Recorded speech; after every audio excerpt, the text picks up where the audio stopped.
Friends, तर माझ्या YouTube चॅनलमध्ये तुमचे स्वागत आहे। तर मी आज बटाट्याची पिवळी भाजी बनवणार आहे। तर त्यासाठी मी बघा बॉईल करून घेतलेले आहे बटाटे, असे मीडियम आकाराचे कटिंग करून घेतलेले आहेत। तर बघा इथे मी मिरच्या घेतल्यात, 7 मिरच्या घेतलेल्या आहेत, 7 ते 8 मध्ये मध्ये बघा अशा चिरून घेतलेल्या आहेत। हे बघा अद्रक लसणाची पेस्ट केलेली आहे, कांदा केले 2 कांदे आहेत मीडियम आकाराचे आणि कढीपत्ता। तर मी कढई गरम करायला ठेवलेली आहे, तुम्ही पाहू शकता। तर मी आता अगोदर तेल कढईमध्ये टाकणार आहे, भाजीला हवे तेवढं 3 ते 4 चम्मच। तर बघा मी एवढं तेल टाकलेलं आहे। तर आपली कढई गरम झाली की मी पहिली राईची फोडणी देणार आहे। बघा तर आपलं तेल गरम झालेलं आहे। तर मी बघा 1 चम्मच राई घेतलेली आहे, ही बघा ती मी तेलामध्ये सोडते। राई छान अशी तडतडली की आपण मग कढीपत्ता टाकणार आहोत। बघा गॅस मीडियम केलेला आहे, मी फास्ट नाही केलेला आहे। तर बघा आपली राई छान तडतडते।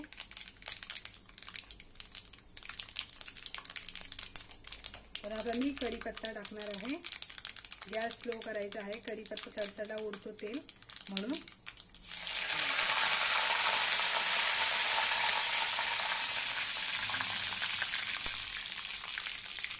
तर मी आता कढीपत्ता टाकलेला आहे, आता मी मिरच्या सोडत आहे।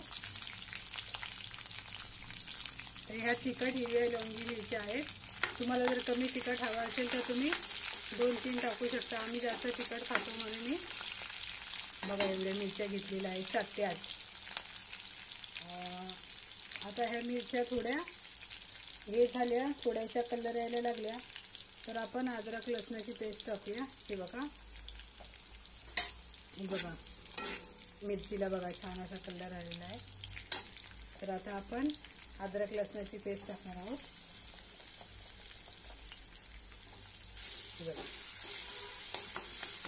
छान अशी अद्रक लसणाची पेस्ट आपल्याला शिजवून घ्यायची आहे तेलामध्ये।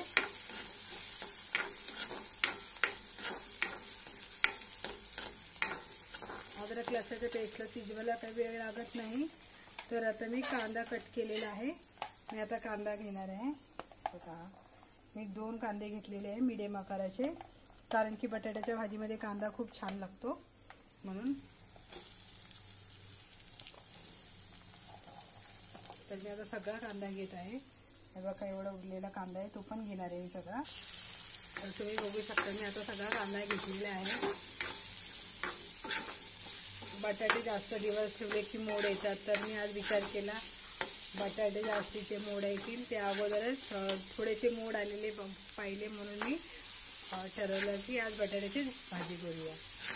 तर मी आज ही बटाटे बघा किती माझ्याकडे होते, भरपूर असे बटाटे आहेत। हे 8 बटाटे आहेत मीडियम आकाराचे, मी छान शिजवून घेतलेले बघा, खूप असे छान शिजलेले आहेत आपले बटाटे। तर बघा आपला कांदा असा त्याला शिजवून घ्यायचा आहे, गॅस हे फास्ट करायचा आहे थोडा, म्हणजे कांदा छान शिजतो आणि अद्रक लसूण तेही छान शिजतंय।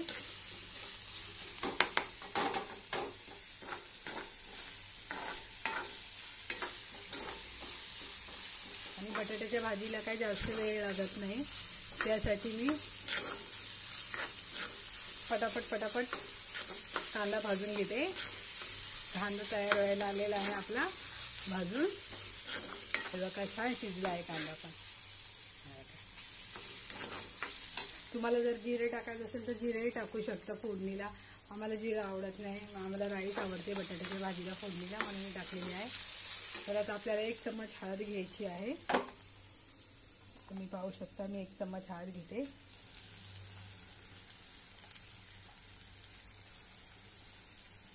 आणि अर्धा चम्मच म्हणजे 1.5 चम्मच हळद घेतलेली आहे, कारण बटाट्याच्या भाजीला कलर आला पाहिजे, कारण ही आपली पिवळी भाजी आहे बटाट्याची, तर पिवळी भाजी दिसली पाहिजे ना ती, म्हणून त्यासाठी बघा छान कलर आलेला आहे। आणि गॅस स्लो करायचा आहे थोडा परत। तर कांदा आपला शिजत आहे, तर बघा थोडंसं मी मीठ घेतलेलं आहे, कांद्याला असं मिठाची टेस्ट आली पाहिजे म्हणून कांद्याला थोडंसं मी मीठ घेतलेलं आहे, कांदा मिरचीला। बघा भाजी अशी खाली लागली पाहिजे नाहीये. आता छान अशी बघा आपलं झालेलं आहे. तर मी हा बटाटा आता सगळं घेणार आहे आपल्या बटाट्याची भाजीला. सुगंध खूपच छान येत आहे.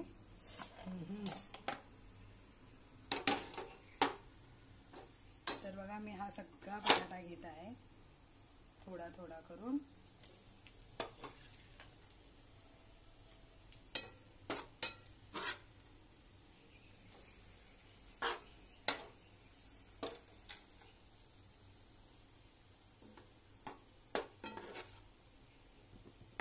आता मी हे तव्यासकट त्याच्यामध्ये सोडत आहे.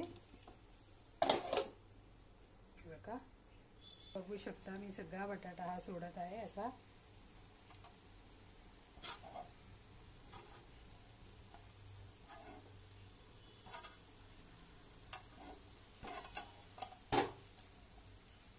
सगळा बटाटा घेतला आहे. तर आता मी मीठही घेणार आहे. मी आधी थोडं टाकलेलं होतं मीठ, चवीनुसार नव्हतं, आता हे चवीनुसार टाकते.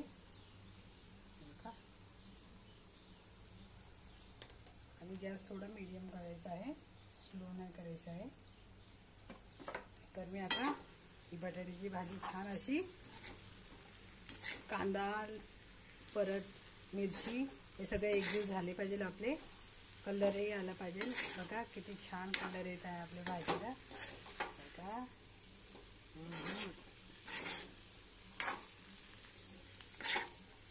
तर तुम्ही पाहू शकता माझी भाजी किती छान दिसते.